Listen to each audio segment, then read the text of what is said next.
શ્રેષ્ઠ તીર્થ કરું. પેલા વૈષ્ણવ તો સૌથી શ્રેષ્ઠ કોઈ નદી હોય તો યમુનાજી છે, સૌથી શ્રેષ્ઠ પર્વત હોય તો ગિરિરાજજી છે, સૌથી શ્રેષ્ઠ કોઈ તીર્થ હોય તો વ્રજ છે. ત્યારે ગુસાઈજી કીધું, અરે મૂર્ખ, સૌથી શ્રેષ્ઠ નદી તો ગંગાજી છે, તું યમુનાજીને નદી માને છે? એ તો ઠાકોરજીની ચતુર્થ પ્રિયા છે. સૌથી શ્રેષ્ઠ પર્વત કોઈ હોય તો મેરુ પર્વત છે, તું ગિરિરાજજીને પર્વત જાણે છે? એ તો સાક્ષાત હરિના દાસોમાં શ્રેષ્ઠ એવા ભગવતી છે. સૌથી શ્રેષ્ઠ તીર્થ કોઈ હોય તો પ્રયાગ છે, વ્રજ તો ઠાકોરજીનું ઘર છે, તું એને તીર્થમાં. આવો અલૌકિક ભાવ. એટલે કે આકારથી આપણી ભક્તિ શરૂ થાય અને સ્વરૂપમાં પ્રાપ્તિ થાય. એટલે આકારથી શરૂઆત, સ્વરૂપમાં પ્રાપ્તિ. આકારના માધ્યમથી સેવા સ્મરણ થાય અને સ્વરૂપમાં પ્રાપ્તિ થાય. તો આ ગિરિરાજજી દોડ પર્વતને ત્યાં પ્રગટ થયા, 3 પુત્ર એમને ત્યાં થયા. ચિત્રકૂટ, તમે જ્યાં જાઓ તો કાંતાનાથ પર્વત છે. બીજા છે ચરણાથ, જ્યાં ગુસાઈજીનું પ્રાગટ્ય સ્થળ ચરણાદ્રી, અને વચલા ભાઈ ગોવર્ધન. આ 3 ભાઈઓ. અને જયારે પુલત્સ મુનિ આવ્યા, સંક્ષિપ્ત એની કથા કહી દો. પુલત્સ મુનિ આવ્યા અને કહ્યું, એમને ગિરિરાજજીને જોયા અને કહ્યું કે અમને કાશી લઈ જાઉં. અને ત્યાં જઈને એમની કંદરાઓ સુંદર હતી એટલે કહ્યું કે એમાં બેસીને મહાદેવજીની આરાધના કરો. આવ્યા ગિરિરાજજી પાસે ને કહેવા લાગ્યા, મારી ઈચ્છા છે કે તને કાશી લઈ જાઉં. કહ્યું કે આવું તો ખરા તમારી સાથે, પણ એક શરત, એક વાર મને જ્યાં મૂકશો ત્યાંથી પછી ઉભો નહીં. માધ્યમ બન્યું. થયું કે ચલો કાશી જઈશું તો વચમાં વ્રજ આવશે.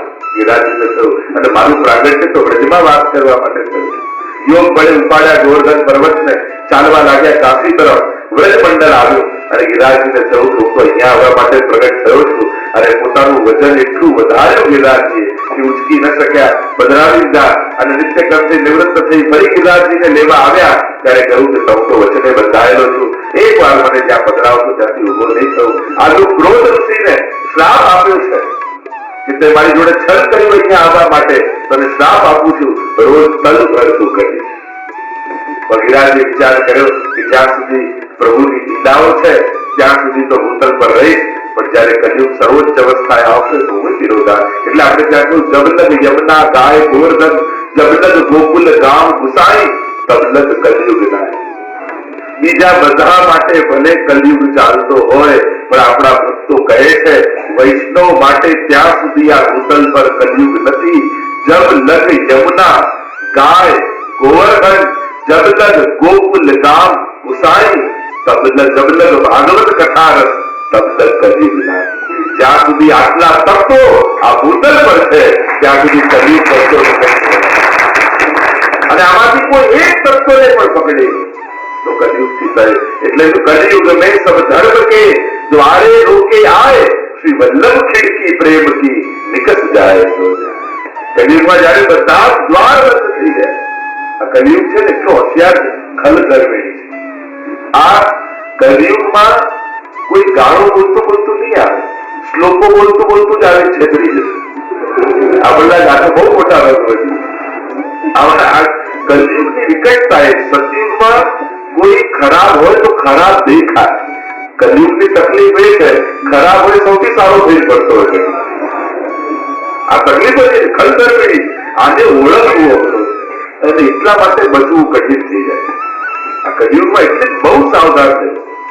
દરેક ક્ષેત્રોમાં બહુ પ્રભાવિત કરવાની કોઈ કોશિશ કરે. આ મિનિસ્ટર સાથે પોતા, આની સાથે પોતા, એક્ટર સાથે પોતા. લોકો ધર્મ ક્ષેત્રોમાં પણ કેટલું લોકોને ઇમ્પ્રેસ કરવાના પ્રયાસો કરતા, કેવા જાત જાત, પણ ક્યાંક કે વિચાર આપવાનો પ્રયાસ કરો. અત્યારે ઇન્ટરનેટના યુગમાં બહુ સાવધાન રહેવાની જરૂર છે.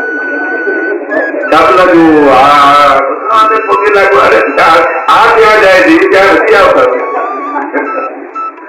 એટલે અત્યારે બંને એટલી સાત્વિક. ટાઇટલ મેં દિવસે ગીતાજીમાં કહ્યું હતું, આપણા મંદિરો, મંડળો, સંસ્થાઓ એ આપણા ચહેરા જોવાના દર્પણો છે. ચહેરો કાળો થશે તો ધોઈને ચોખ્ખો કરી દઈશું, પણ અરીસો કાળો થઈ જશે તો જયારે જોઈશું ત્યારે ચહેરો કાળો જ દેખાશે. અને એટલા માટે અરીસાઓ કાળા ન થવા જોઈએ. આપણા ધર્મ ક્ષેત્રો, મંડળો, સત્સંગો, મંદિરો, સંસ્થાઓ કાળી ન થાય, એની પવિત્રતા જળવાયેલી રહે, એના માટે આપણે બધાએ સતત સભાન રહેવું, આપણી સાત્વિકતા જતી રહેવી. અહીંયા એટલે ખરેખર તો કલયુગમાં આટલા તત્વો જ્યાં સુધી છે ત્યાં સુધી આપણું કોઈ કઈ કલિયુગ બગાડી શકે. હવે તો કલિયુગ લોકોને 10મા સીટના પર કલિયુગ આવી ગયું છે તારા માટે થોડી પ્રતિકૂળતા જાય કરી ગયા થાય.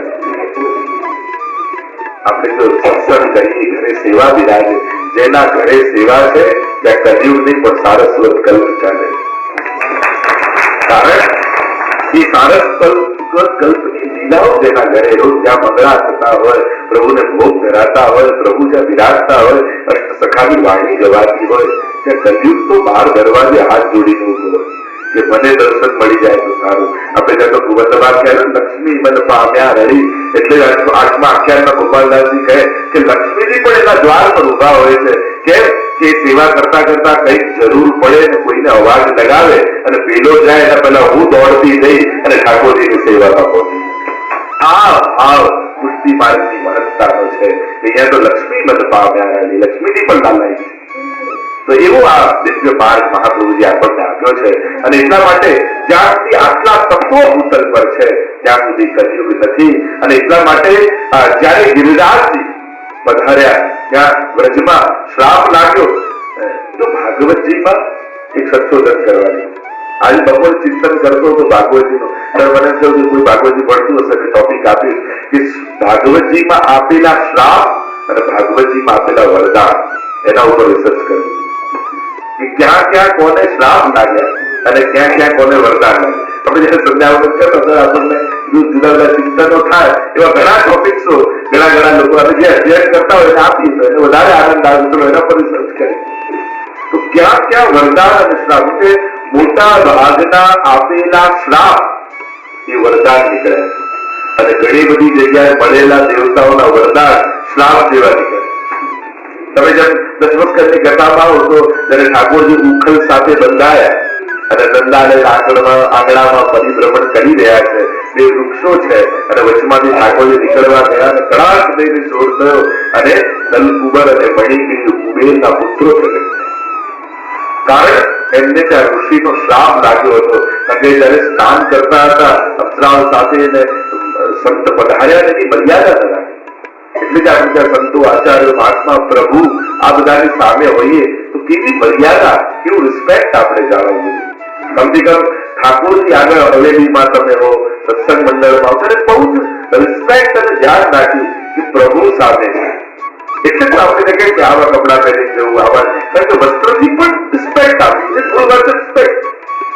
રિસ્પેક્ટ તમે જમવા બોલાવે તો બરમુડો ટી-શર્ટ પહેરી જાવ, ત્યારે તો સૂટ જ પહેરીને જાવ. પ્રાઇમ મિનિસ્ટરને મળવાની જયારે જગતનો નાથ એને મળવા જઈએ તો પછી શું પહેરવું, કેવું બોલવું, કઈ રીતે રહેવું, બે જે રૂલ નથી ડિસિપ્લિન.